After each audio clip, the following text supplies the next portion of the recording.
ایران کے خلاف اسرائیل اور امریکہ کی جنگ اب صرف ایک ملک کی جنگ نہیں رہی، یہ جنگ اب پوری دنیا کا مسئلہ بن چکی ہے۔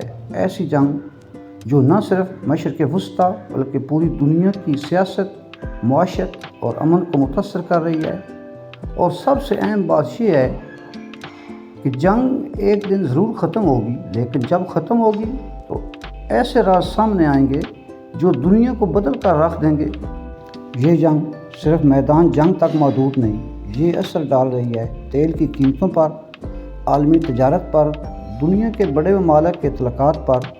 آج دنیا کا ہر ملک اس جنگ سے متاثر ہو رہا ہے۔ تیل مہنگا ہو رہا ہے، معیشت کمزور ہو رہی ہے اور دنیا ایک نئے بحران کی طرف بڑھ رہی ہے۔ لیکن ایک حقیقت سب کو ماننی ہوگی، یہ جنگ ہمیشہ نہیں چلے گی۔ السلام علیکم، میں ہوں بشیر احمد۔ میرا یوٹیوب چینل ہے ماڈرن ہسٹری کے نام سے۔ میں اس طرح کی معلوماتی ویڈیو بناتا ہوں۔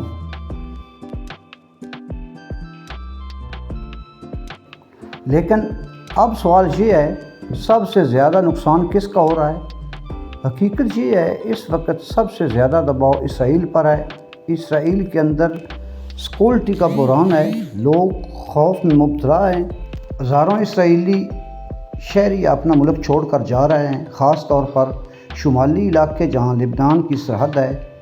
شہر جیسے تقریباً خالی ہو رہے ہیں۔ لوگ اب اسرائیل کو محفوظ ملک نہیں سمجھتے۔ اس وقت صرف عوام ہی نہیں، فوج مشکلات کا شکار ہے۔ تقریباً 20,000 فوجیوں کی کمی، ہزاروں فوجیوں نے ڈیوٹی سے انکار کر دیا ہے۔ مسلسل جنگ نے تھکن اور ذہنی دباؤ، ایک فوج جو مسلسل لڑ رہی ہو وہ کمزور ہو جانا شروع ہو جاتی ہے، اور یہی کچھ اب ہو رہا ہے۔ جنگ صرف بندوق سے نہیں لڑی جاتی، معیشت بھی جنگ جیتتے یا ہارنے کا فیصلہ کرتی ہے۔ اس وقت اسرائیل کی معیشت اربوں ڈالر کا نقصان اٹھا چکی ہے۔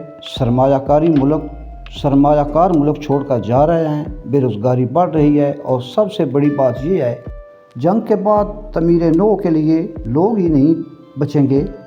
یعنی جنگ میدان سے زیادہ معیشت میں ہاری جا رہی ہے۔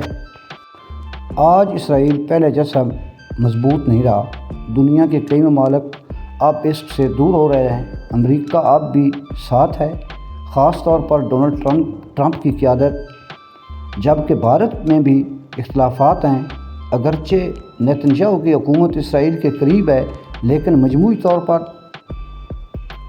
طور پر اسرائیل سفارتی تنہائی کا شکار ہو رہا ہے۔ ایسے مشکل وقت میں پاکستان ایک اہم کردار ادا کر رہا ہے۔ پاکستان کی کوشش ہے کہ ایران اور امریکہ کے درمیان بات چیت ہو، جنگ بندی ہو، خطہ مزید تباہی سے بچ جائے۔ پاکستان سعودی عرب، ترکی اور دیگر ممالک سے بھی رابطے میں ہے۔ اس سب کا مقصد صرف امن ہے۔ لیکن ایک اور خطرناک پہلو ہے، سوشل میڈیا پر جعلی اکاؤنٹ، جھوٹی خبریں، پروپیگنڈا پھیلایا جا رہا ہے۔ مقصد کیا ہے؟ پاکستان اور ایران کے درمیان غلط فہمیاں پیدا کرنا، دونوں ممالک کو آمنے سامنے لانا۔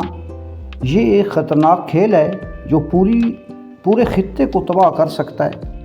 اگر یہ جنگ جاری رہی تو مزید ممالک شامل ہو سکتے ہیں، عالمی بحران بڑھ سکتا ہے، بڑی جنگ کا خطرہ پیدا ہو سکتا ہے۔ اس لیے جنگ کا خاتمہ سب کے لیے بہتر ہے، اسرائیل کے لیے بھی، ایران کے لیے، پاکستان کے لیے اور پوری دنیا کے لیے۔ دنیا بدل رہی ہے۔ یہ جنگ صرف ہتھیاروں کی نہیں، یہ حکمت عملی، معیشت، سفارتکاری کی جنگ ہے۔ آنے والی وقت فیصلہ کرے گا کون مضبوط ہے، لیکن ایک بات طے ہے، یہ دنیا پہلے جیسی نہیں رہے گی۔ اگر ویڈیو پسند آئے اسے لائک، شیئر، سبسکرائب کریں، بیل آئکن دبائیں تاکہ سب سے پہلے آنے والی ویڈیو کا نوٹیفیکیشن آپ تک پہنچتا رہے۔